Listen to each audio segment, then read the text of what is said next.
Welcome to Wonder House Storytime. Children's books read aloud. The Three Little Aliens and the Big Bad Robot by Margaret McNamara and Mark Fearing. Once there was a mama alien who had three little aliens. They were called Bork, Gork, and Nicholas. Bork, Gork, and Nicholas grew up in an old-fashioned house in a snug, cozy crater on a tiny little planet. As the eons passed, their house got too crowded. It's time for you to go out into the universe and find a planet all your own, their mama told them, giving them each a hug. But remember, watch out for the big bad robot. He wants to chew you up. So Bork, Gork, and Nicholas took off. Bye, Mama, they cried. Bye, kids, she shouted back. Always stick together, she added, then sniffled a little bit. And call me every once in a while.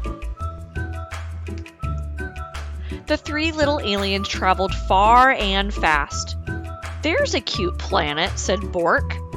Too hot, said Nicholas. How about this one, said Gork. Too crowded, replied Nicholas. They darted around a meteor. Are we there yet? Asked Bork. Just as they passed the next bend, a big planet swirling with dust loomed into view.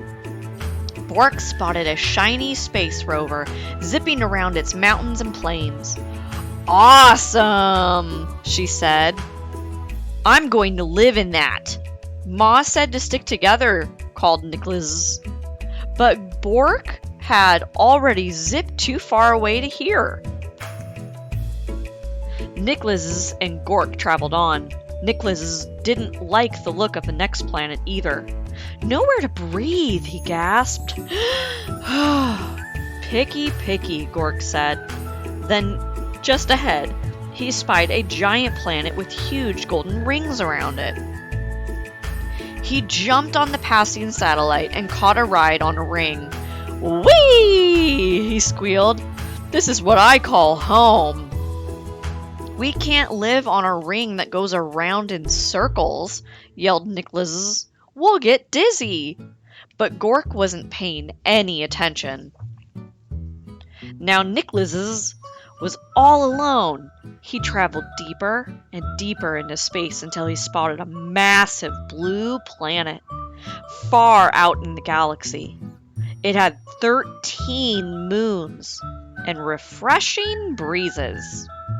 This faraway place is where I'll build my home, he said. It'll be safe from the big bad robot. Nicholas found everything he needed to make sturdy walls.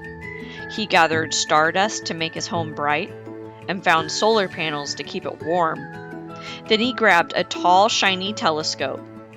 This'll do for a chimney, he said, though no one heard him. Rock by rock and row by row, Nicholas built a perfect house. When he was finished, he sat down and locked the door. His house was not very zippy or cool, but it was very safe, and there was room enough for all three aliens. I hope they come to visit soon, said Nicholas. Then, when galactic dawned, there was a rumbling in the universe. Greep, boink, meep, burp, beep, erp. It was the big bad robot.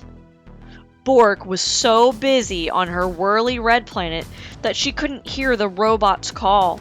She didn't feel its giant footsteps as it leapt from star to star, and she didn't see the robot. Until it was right in front of her rover. Little alien, bleeped the robot. Pull over, not by the wheels of my trusty space rover, called Bork bravely.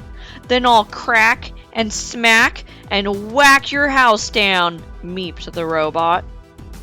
GREEP BOINK MEEP. And just like that, the robot cracked and smacked and whacked Bork's shiny rover into 100 pieces. As fast as the speed of sound, Bork jetted away, the robot close behind her. Just as the robot was about to eat her up, she spotted Gork's satellite house. "Gork! Gork, help me!" she cried. But Gork was having so much fun surfing on the rings of his giant planet, he didn't hear Bork's cries. He didn't see the robot chomping on comets and ripping open black holes, until the big bad robot caught Gork's satellite in a huge metal claw. Little alien, it borked. "Come out of hiding. Not by the orbit of this ring I'm riding," cried Gork stoutly. "Then I will shatter and clatter and scatter your house down," gorked the robot. And before Gork could fly beneath the radar, that robot clattered and scattered and shattered Gork's satellite into 1,000 pieces. "Greep boink oink meep, deep." Gork bravely escaped. "Over here!" cried Bork. "Stick together!" At the speed of light, Bork and Gork blasted out into space, with the big bad robot getting closer all the time. "Where can we hide?" asked Gork. "Let's find Nicholas," cried Bork. "He'll know what to do." Nicholas had heard the robot's roar. He had seen what was going on with his brother and sister through his telescope, and he was ready. He flashed his solar panels halfway across the universe. "There he is!" cried Bork and Gork as they zoomed to Nicholas' house as fast as a hurtling asteroid. "Get inside!" cried Nicholas. "No time to waste." No sooner had Bork and Gork slammed Nicholas' solid space rock door than they heard the robot rumbling. Little alien, he squeaked. "Let me come in!"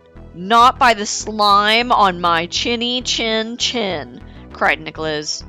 "Then I will smack, and I will crack, and I will whack your house down," zeeped the robot. The big bad robot bashed and crashed Nicholas' strong, solid house.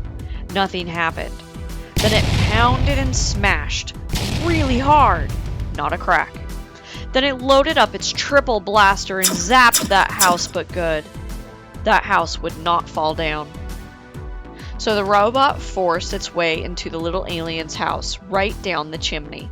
The aliens covered their ears and waited for the robot to chomp them up. But halfway down the telescope, that robot got stuck tight. It strained and it struggled. It moaned and it groaned. Nicholas' house shook and shuddered. But did it fall down? It did not. The robot gave one more mighty cry and burst into a million pieces. "Cool," said Bork. "Awesome," said Gork. "Just as I had planned," said Nicholas. "There's just one thing missing," said Bork. "Phone home," said Gork. So Nicholas did. "Ma," he said, "we have the coziest house in the galaxy. Won't you come over and tuck us in?" And she did.